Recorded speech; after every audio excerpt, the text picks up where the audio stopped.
just going to start again from the last few lines on 80A, the last three lines. Pam and Aleph, I don't think it was clear on Shabbos, at least for me. And 80B is directly related to 80A. So the Gemara is talking about interesting cases where you have an animal that gores, the animal is liable for death, and it also has a fetus. So when is that fetus liable? When is the fetus not liable? So we had a statement that said that as long as the verdict hasn't been finalized on the animal, so then and the cow gave birth, so that fetus is going to be permitted. That was the line.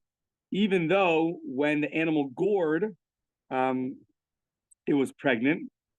Even though when the animal gored, it was pregnant. But since it gave birth before the verdict was final, therefore the fetus is going to be permitted. On that, the Gemara says, "V'homer Rava," 6 times from the bottom, "Vlad hanogachas aser." It sounds like a Vlad hanogachas aser, an animal that gores with a fetus inside of it, is going to be prohibited. Prohibited means you cannot bring it as a korban. So that's going to be prohibited. So that's a question. Rava is seemingly against this earlier brisa. Says the Gemara, amend the brisa, and what it means, Vlad hanogachas aser, he Vlad hanakhu. So you have to amend the brisa to say that really, I guess let's just finish the next line for a second. So one case is Rava said Vlad hanogachas aser because he Vlad hanakhu. The cow and the fetus gored, they're prohibited. Also, Vlad hanir bas aser, a fetus that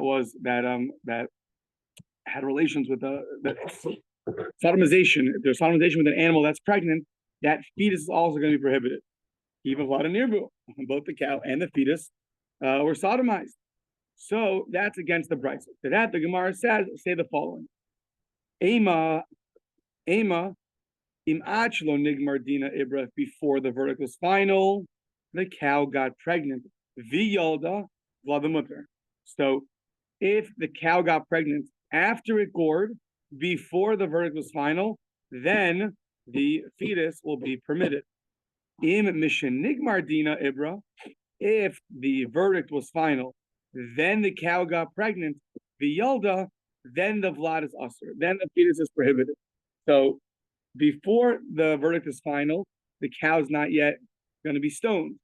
So therefore, if it gives birth beforehand, its fetus will follow its status, and it's going to be permitted. Once the verdict is final, now the animal is going to be stoned. It's prohibited to bring as a korban. Its fetus was born from a cow that is prohibited, so it's going to be usher. Now, as the saying goes, it takes two to tango, right? Right. So a cow had relations with a bull, right? It's not a fairy tale, yeah?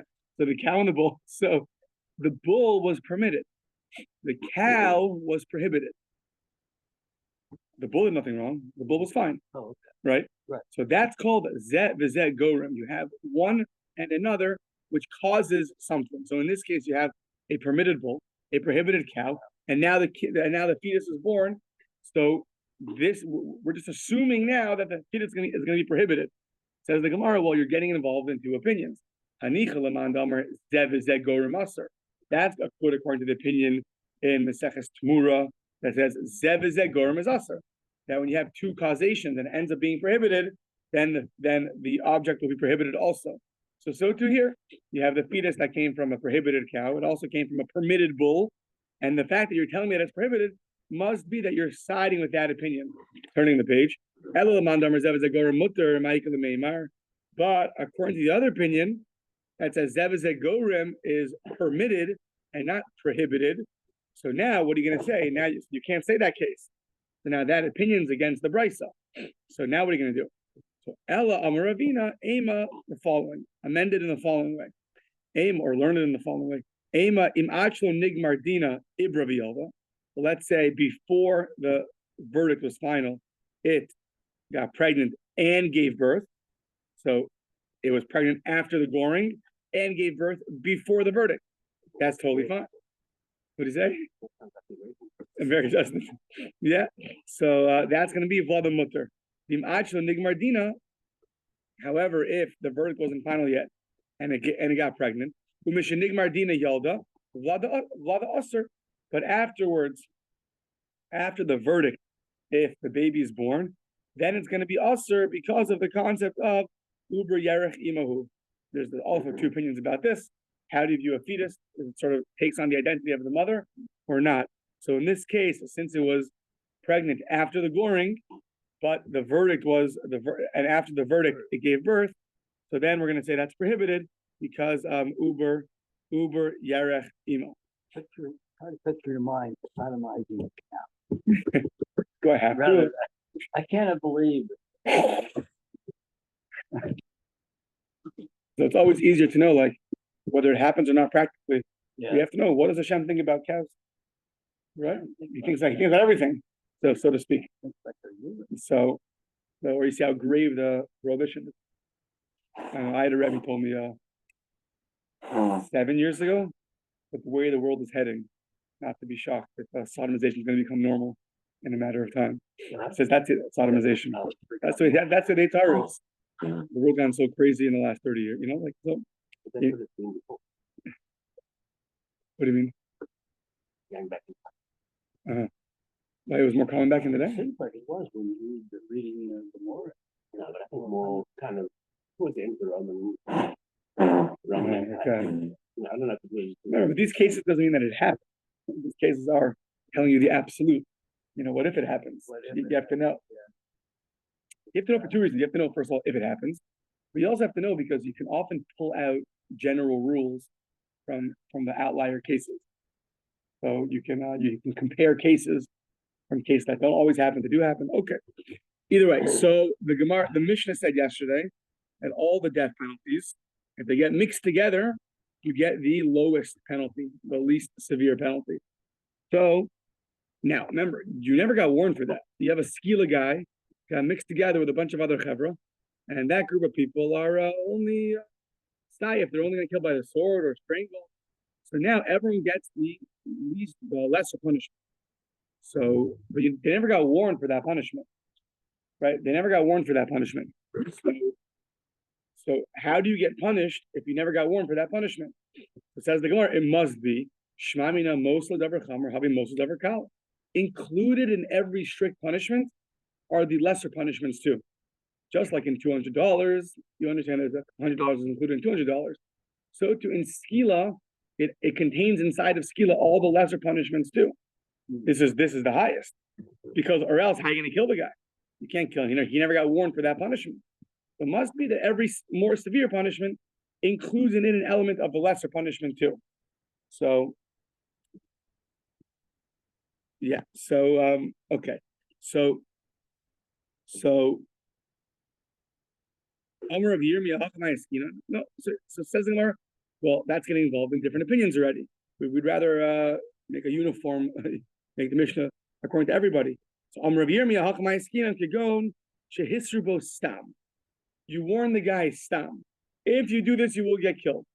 You didn't tell him which death penalty he's going to get. Says the Gemara, okay, but then you're going like one opinion also. The Hayitanahu, the Tanya Visharchai says the Brisa, all the death penalties in the Torah, you only kill a guy if you had Ada, if you had the Bezdin, you had the judges, Adim, you had witnesses, and the Hasra, and you have to have warning. The Ad showed you Shuchayev Mises Bezdin.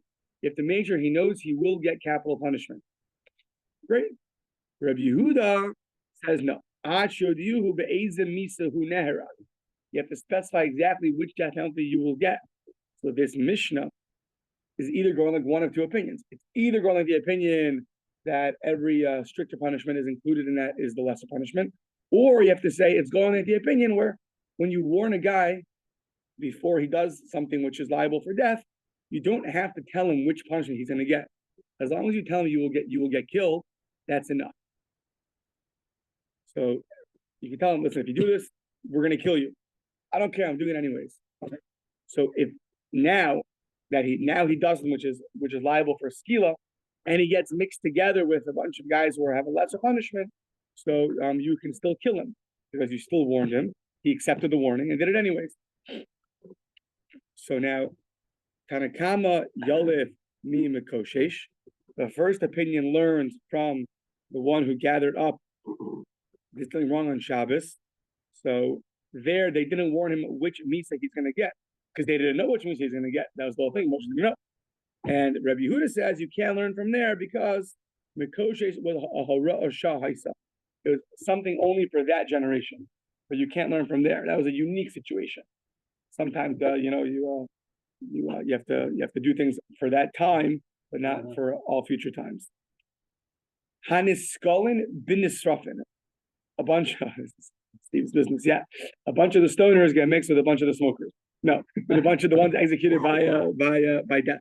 So by burning. So now, Haniskolin bin Nisrafin. So the phraseology is going to be important.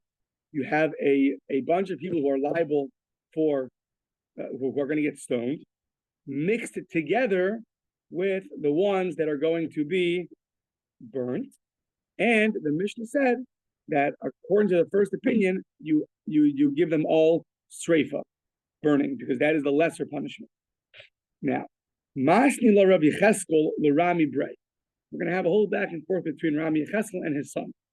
So Rabbi Cheskel told his son, Rami, Hanisrafin v'niskolin. He learned the Mishnah in a different phraseology. Not that the ones that got stoned were mixed with the ones that were going to get burned, but the ones that got burned were mixed with the ones that are going to get stoned. So Rabbi Shimon Omer Yadunu B'skila. That's not the case of the Mishnah. We have two cases, Haniskolin and Nisrafin. Yeah, okay. So he teaches it the opposite. He teaches it Hanisrafin v'niskolin. The ones that get burnt are mixed together with the ones that get stoned. Now, what's the difference in phraseology? So our Mishnah says people that get stoned get mixed together with ones that get burnt, meaning the majority of people there are ones that get burnt. The minority is the one that gets stoned. Rabbi Cheskel taught his son, the ones that get burnt get mixed together with the ones that get stoned. The majority being the ones that are stoned, the minority being the ones that are burnt. On that, Rabbi Shimon Omer Yadu B'skila. They have to get the lesser punishment. So according to Rabbi Shimon, the second strictest punishment is going to be skila. Sreifa is the strictest. Therefore, Yadunu B'skila. Shehas Sreifa Chamura. So now, that's what he told his son. So Amar Lei Rav Yehuda said, Abba, lo tisni hachi. He said, tells his father, don't teach it like that. I guess Rav Yehuda was also here. No, he was speaking to Rami, but Rav Yehuda piped up.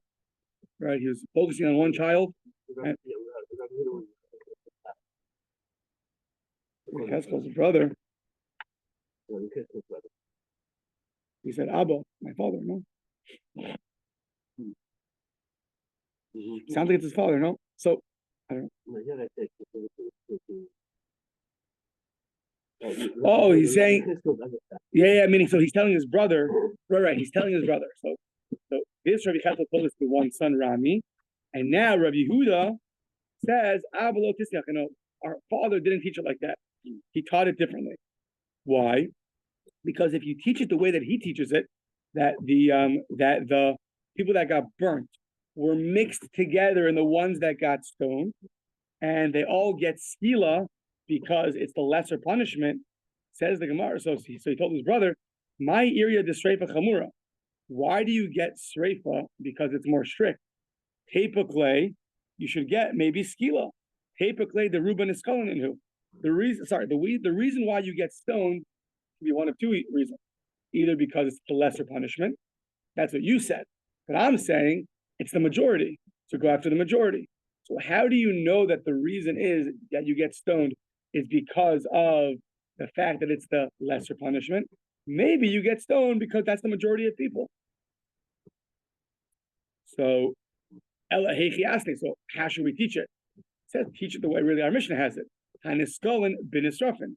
You now have a few people that are liable for stoning mixed together with a whole bunch of people that are liable for getting burnt. And now, if you would go after the majority, you should get them all burnt. But because you can't execute the stricter punishment, Rabbi Shimon, oh, you should get skila. That makes more sense now. Because really, it sounds like, according to his brother, whenever you have the majority, you should really go after the majority. So, if that's true, that you have to phrase the Mishnah in a way that we see clearly that the reason why you get the punishment is because it's the lesser punishment and not because there's a majority. What about the latter, the next line in the Mishnah, when the Chachamim respond to Rabbi Shimon? How do they respond? The Chachamim omru yadunu b'sreifa. The rabbis say, no, you get sreifa, you get burned, because burning is a lesser punishment. But remember, there's a few people that got stoned, in a whole bunch of people. Imagine 2 guys that get stoned, and 100 people that are liable for getting burned. So the Chachamim say, yeah, you have to get burned. Why? Because burning is less stringent than getting stoned. Says the Gemara, you don't know that. Maybe you get burnt because that's the majority. That's why you get burnt. Nothing to do with what's stricter, what's not stricter. Says the Gemara, really, you're right. The reason why the rabbi said that is because they're responding to Reb Shimon. Reb Shimon. They're just responding to him. According to you, the Amr Sreifa Chamura. So according to you, you hold Sreifa Chamura. We hold, well, Skila Chamura. We hold Skila more Chamur. So at the end of the day, it sounds like really you would go after the majority. You would go after the majority. That's why the Mishnah was very precise in teaching you that the majority was really people that got burnt. And according to Reb Shimon, you still get stoned because stoning is the lesser punishment. That which the rabbis responded to him and didn't go after the majority was just because they were responding to him and saying, you think that Sreifas Chamura? No, Skilas Chamura. But really, in that case, the rabbis would agree that if you have a few people that were liable for getting stoned, mixed in 100 people that are liable for getting burnt, you would get burnt, not necessarily because burning is a lesser punishment, because you go after rove, you go after the majority. Okay, now we're going to talk about the way he spoke about his father. So it sounds like Rabbi Yehuda, when he said this to his brother, his father was in their presence. So Shmuel is going to rebuke Rabbi Yehuda for the way he spoke to his father, right? Amrle Shmuel or Rabbi Yehuda, Shmuel tells Rabbi Yehuda, Shinana, like a wise one, meaning smart aleck, so to speak. So he told them, Lo temalei lavu hachi. So it sounds like when Rabbi Yehuda said this, he said, Abba, lo tisni hachi. Sounds like, Father, don't teach it that way. So now, there is an explicit halacha in Shulchan Aruch, based on Kiddushin, all the kibbut aim, honor your parents, all there in Kiddushin. It says you're not allowed to contradict your father, period. Right? Your father says X, you're not allowed to say no, why? However, when it comes to learning, the Gemara brings a story where it sounds like a father and a son did argue in learning. Father says, no, this is pshat. You say, no, this is pshat. And yet still, Shmuel wasn't happy the way that Rabbi Yehuda responded. Even when you're talking about learning like this case, you shouldn't tell him, that's not how you teach it. That's not proper. He said it's embarrassing him, it's causing him pain. That's a violation. You're not allowed to do it to your parents.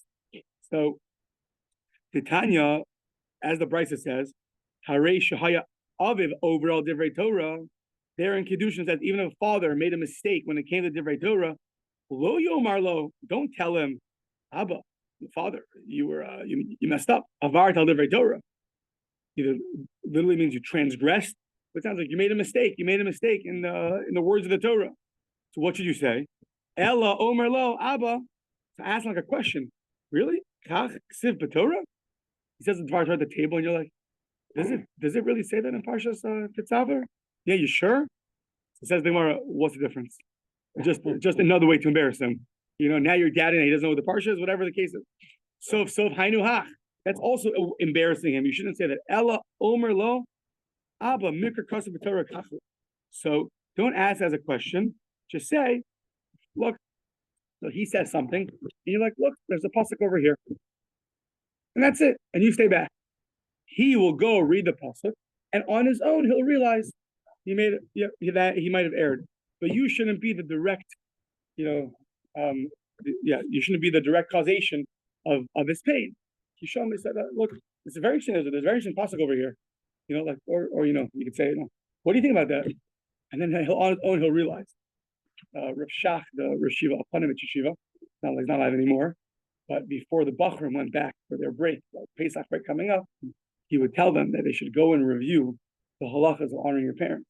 There's a bunch of biblical commandments over here. People aren't strict about this. You can't argue with them. You can't contradict them. And it's so easy. No, it's not true. Well, hold on. You can't. So he would make sure that people would review. Very interesting how sensitive they were when people came back home. That was top priority. How to treat parents. I think that would be even more. People coming back to the Shiva, I think they're actually more religious than the parents. Oh, we had this all the time. Kids became more religious in my yeshiva, and then they went home and they didn't know how to deal with that. So that if they would ask the question, at least, like, you're not your parents' rabbi, like, bring them coffee, bring them tea, like, be a kid of Hashem. Yeah. So okay. So says the Gemara Mishin Eschayev. These mashayos are coming like every daf. It's good. So Mishin Eschayev Vishtei Misas Bezdin, someone who is liable for 2 death penalties. So yeah, try to avoid that at all costs. Yeah. So Nidon B'Chamura, you get the stricter one. However, Avar Aveira Shenis Chayev Shtei Misas, Nidon B'Chamura. So one who's liable for 2 death penalties, you get the stricter one. You were over an Aveira that's you're liable for two deaths. You get the stricter punishment. Rabbi Yossi Omer, a cryptic statement, Nidon B'Zika Harishona Shabba'olah. You get the first punishment that you were liable for. Sounds like you can't add on to that punishment. Once you're over one Aveira, you can't get punished for another one after. We'll see what that means. So yeah, keep on going. That's right. So or scalpel your head. Yeah. So the first line of the Mishnah says you're liable 2 death penalties. You get the stricter one. So says the Gemara, Pshita Ella Iskuri Isker. What is he? He's going to win out. If he would have done the stricter punishment, he would have got it. But now that he added on another Aveira, he'll get the lower punishment. So he's a winner. He lucked out. So so that can't be. You can't have the guy a sinner by doing more get the lower punishment. So Amar Rava, we must be talking about how come I asking going to upper Aveira Kala. You did a Aveira that was less severe, and Venigmar Dino al Aveira Kala, and your verdict was final for that Aveira. And now, I guess you had that interim time, right? You got your bucket list, whatever you want to do in your life. So the Chazer v'Avra Aveira Chamura, he had time to do a more strict Aveira. So what's the novelty in that? Sakadai Techamina cave in the Nigmar Dino Aveira Kala Habi Gavra Katiluhu. You would have thought that since he was already, the verdict was final for the lesser Aveira, so to speak, and he's going to get killed now with the lesser form of capital punishment. He's now already a dead man walking, and therefore, to do another Aveira, it's like a dead man doing an Aveira. It doesn't really do anything. Can't really happen. Kamash on that. No, even though you're liable to death already, but if you go and you do another Aveira, which is liable for a stricter death, we're going to give you that one. Yeah. Don't be friends with that guy. So, Upomine Avu Ad Rav Yosef Bar Chama Me Rabba Bar Nassan. Says Rav Yosef Bar Chama from Rabba Bar Nassan, Minoha Milsa. How do you know the following? The Amar Rabbana mentions Chayiv Shtei Mitzvos Bezdin Nida Mechamura. Where do you get this from? That when you have 2 Misas Bezdin, you get the stricter punishment. So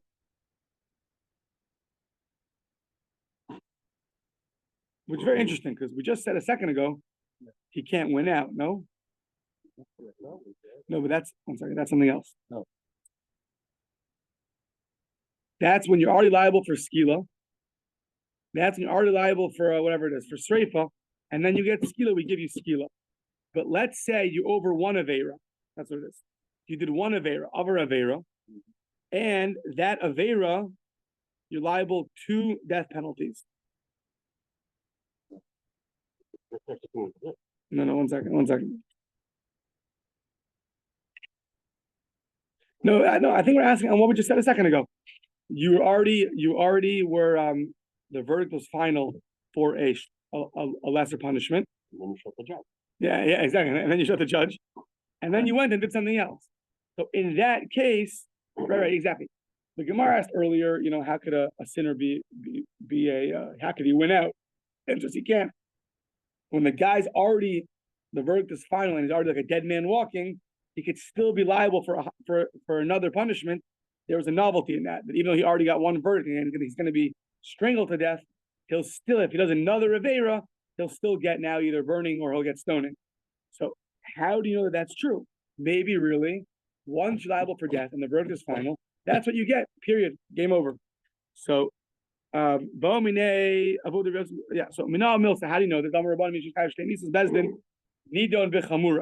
You get the stricter punishment. So now we're going to have this verse in Yecheskel, which is going to be interpreted in a number of ways. So, the holid ben paritz shofech dam. We're going to interpret the whole verse in a second. So, a person gives birth to some kind of not good son who spills blood el haharim to the mountains. Achal, that's eshrei utima. Something about eating in the mountains, and then he profaned the wife of a friend. That's like Yilulim Nasainav, and to the idols he raised his eyes. Okay, what does this mean? The holid ben paritz shofech dam the This son ended up killing somebody. As Eishreutima zu Eishish bechenek. The lady he ended up violating, he's going to get strangled for. Gilulim nasainav zu avodas kachavim. And for idol worship, he ended up doing idols, which gets you skila.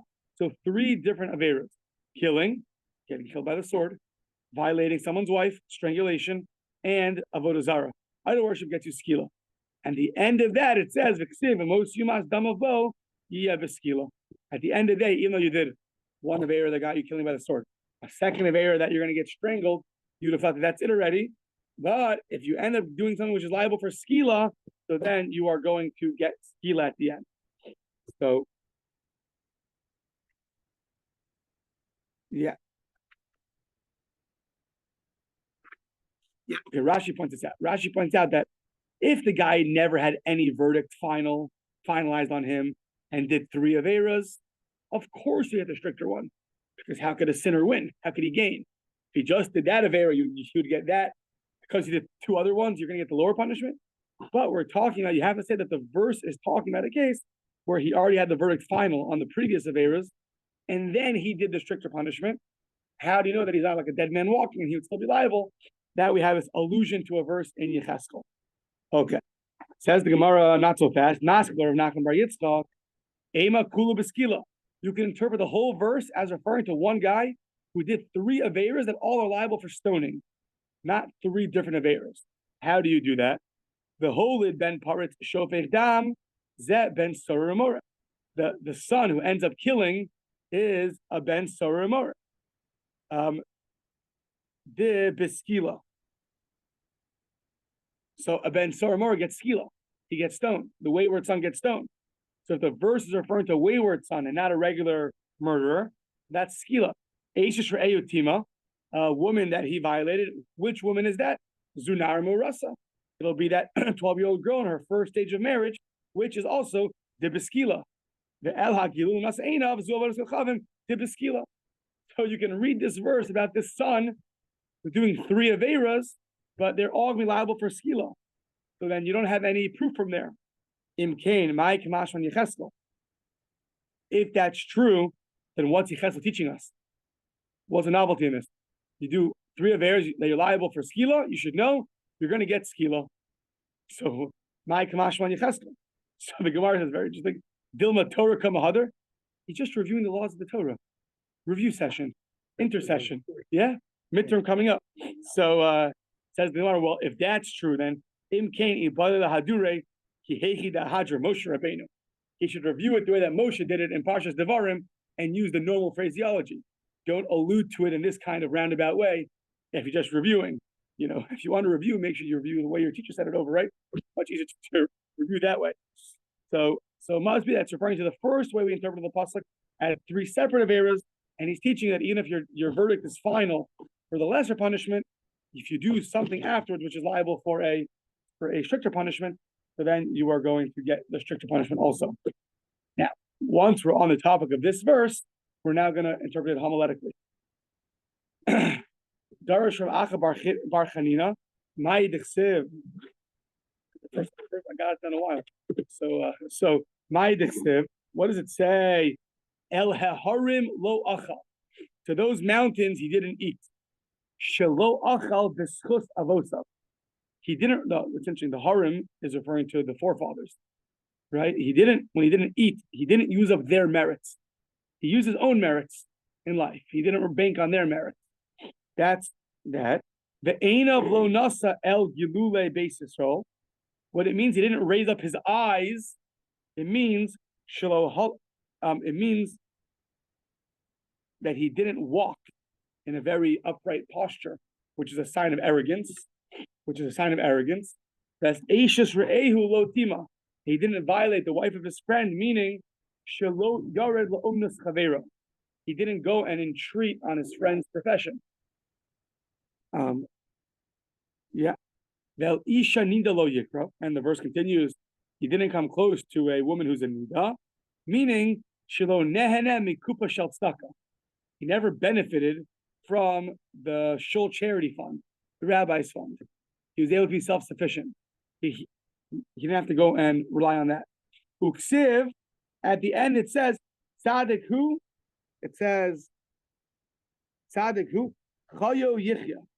Such a righteous person will surely live. Okay. So all those things he didn't do, these all seem to be very righteous acts. So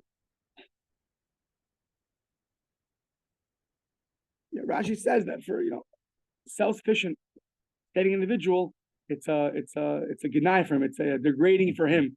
Have to go ask for tzedakah. So he never did these things. And on him it says he's a tzaddik, he'll surely live. Okay. Now, when Rabbi Gamliel got to this verse, so you see they learned Tanakh back in the day because he was already by Yecheskel.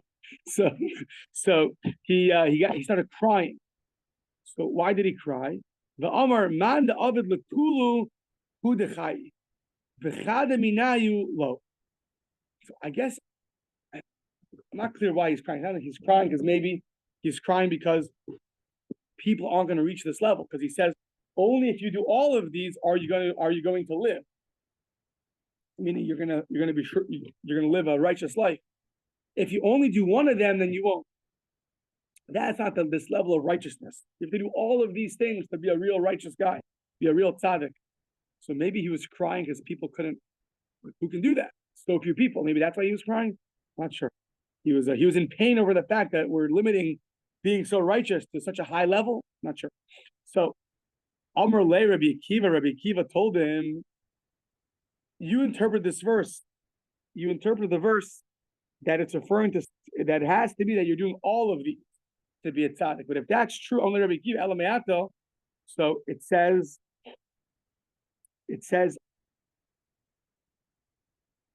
Al titmu bechol ela. At the end of Parshas Acharemos, after all of the illicit relations that one shouldn't do, it says, don't contaminate yourself with all of these, right?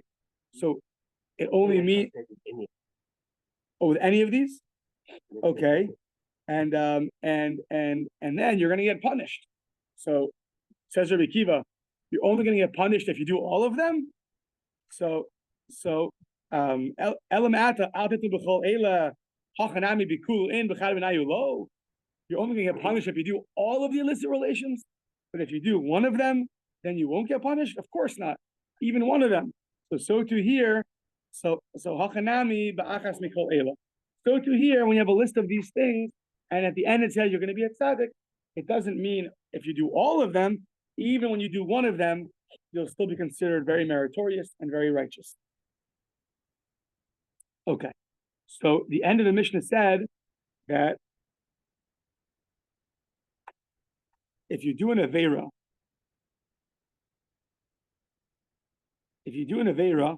and you end up being liable, two punishments. Sounds like you really do two Aveiras. And funny, the Mishnah's language is over Aveira. It sounds like one Aveira, but what one Aveira can you? I mean, there are Aveiras that you could liable many things. Eating a bug, you get a lot of Aveiras with that, but killing someone on Shabbos, very good. Very good. But I think there's also that case. Not killing on Shabbos, but over Aveira, you do an Aveira, yeah, we're going to see. A married woman who's your mother-in-law. also. Yeah, so you do an Avera that you're liable for 2. So says the first opinion, so you get 2. So you get the stricter one. Says Rabbi Yossi, you only get the one that was there first. So what does that mean? Tanya, Ketzad Amar Rabbi Yossi Nidon Bezika Rishona Habo. What's the case that Rabbi Yossi said this? If she's your mother-in-law chamoso, right? She's not married, so she's your wife's mother. Either she was married, now she's divorced, or she's a widow. Maybe she was never married. Who knows? Maybe she had a child through some illicit relation, whatever it was. Either way, she's your mother-in-law, and then v'nasis ish, and then she became a married woman. She got married, right? And now he has relations with her. So says Rabbi Yossi, nidon b'chamoso. So you get punished for chamoso. Nidon b'chamoso. Yeah. Ish is ish, if she's a married lady first, and then v'nasis chamoso, and then she becomes your mother-in-law. So then, nidon be'ish, you'll get the first one. The first one on her in time was the fact that she was married. So you'll get according to Rabbi Yossi, you'll get the first one. You'll get nidon be'ish. So now, Amar le Rav Ada bar Ava l'Rava. Says Rav Ada bar Ava l'Rava.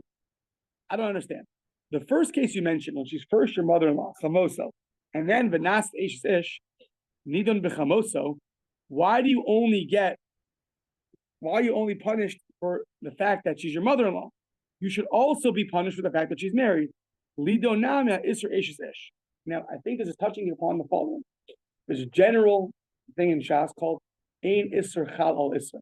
When you have one prohibition on you, so there's no room for the second one to be on you at the same time. However, there are a few exceptions to that. If the second prohibition is much more general, it includes much more. So in this case, a mother-in-law is only prohibited to you, only one person.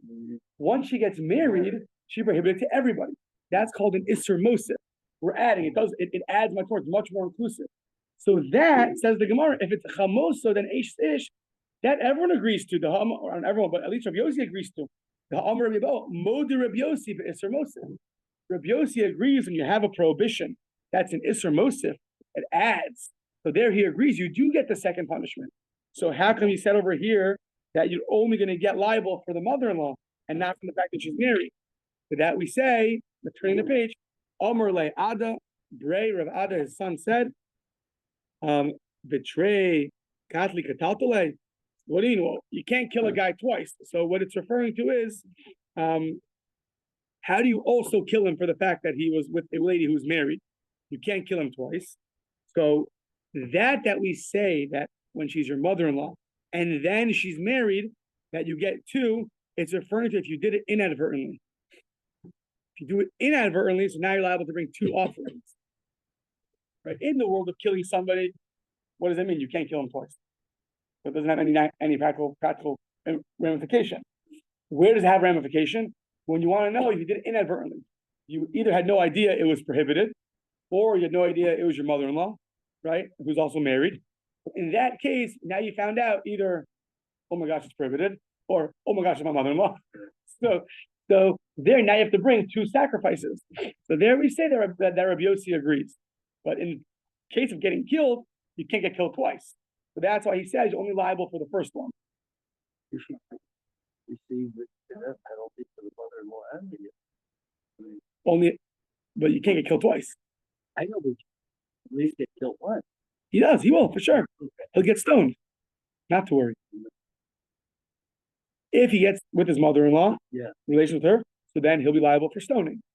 And then he gets a second one on him, right? So which is less severe. So Rabbi Yossi says you only get the first one. We're asking on that why, but here he should agree that the mother-in-law is more the fact that she's married now is more inclusive. We say you're right, it is more inclusive, but you can't get killed twice. You only get killed once.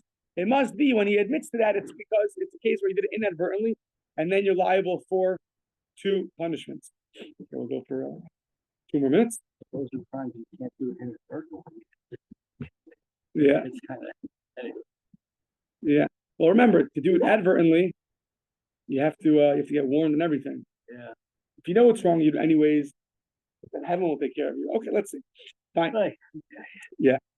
So don't worry, coming up in about a week and a half is the Olam Haba, the next world.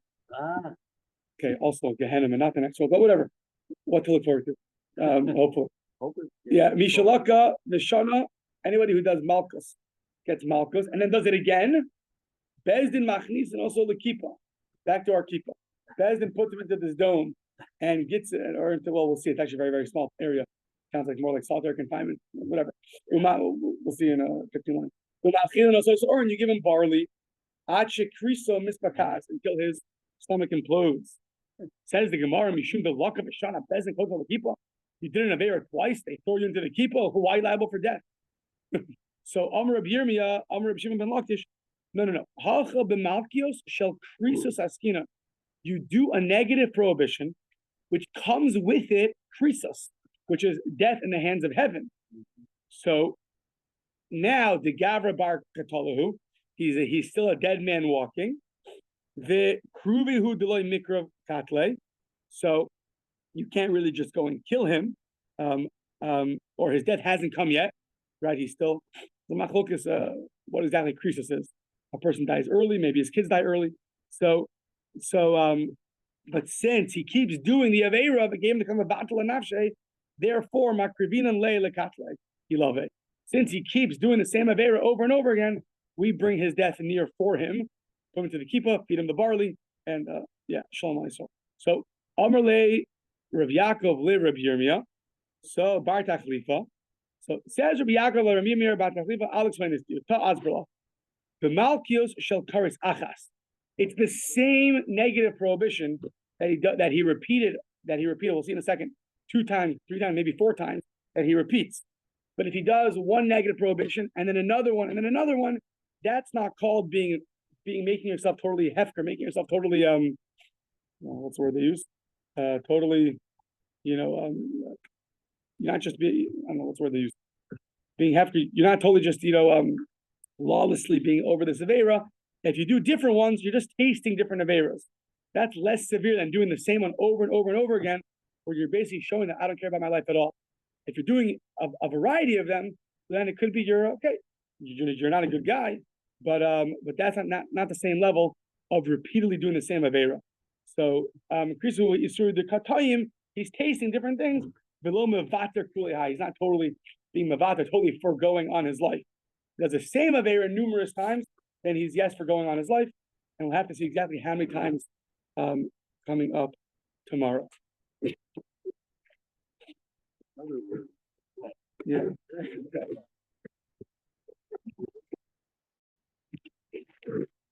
How far are we behind? We're catching up, no?